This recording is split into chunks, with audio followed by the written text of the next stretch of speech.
నెల్లూరు జిల్లా దుత్తలూరు మండలం నారావాడ గ్రామంలో వెలిసి ఉన్న శ్రీ వెంగమాంబ పేరంటాల అమ్మవారి బ్రహ్మోత్సవాల్లో భాగంగా 3వ రోజు పసుపు కుంకుమ కార్యక్రమం తదుపరి అమ్మవారి కళ్యాణోత్సవం కన్నుల పండుగగా కమనీయంగా నిర్వహించారు. అమ్మవారికి ఉదయగిరి శాసనసభ్యులు కాకల సురేష్ పట్టు వస్త్రాలు సమర్పించారు.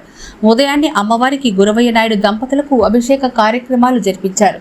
ప్రత్యేక పూజలు నిర్వహించి కళ్యాణ వేదికపై అధిష్టింపజేశారు. వేద పండితులు అమ్మవారి కళ్యాణాన్ని శాస్త్ర విధంగా నిర్వహించారు. ముందుగా అమ్మవారి చరిత్రను వివరిస్తూ భక్తులకు తెలిపారు. అనంతరం అమ్మవారి కళ్యాణ తంతును శాస్త్రవిధిగా వేద మంత్రాలతో నిర్వహించారు.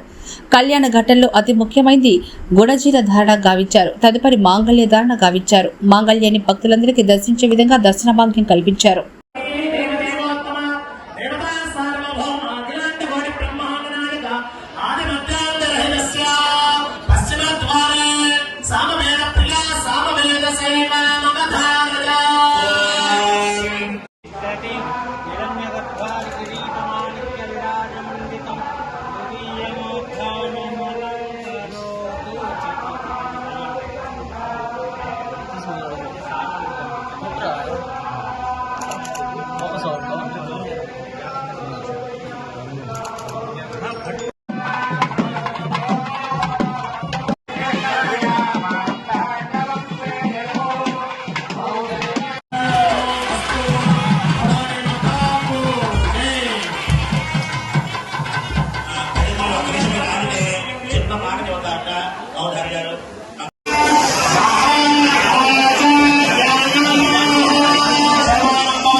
పెట్టినట్టు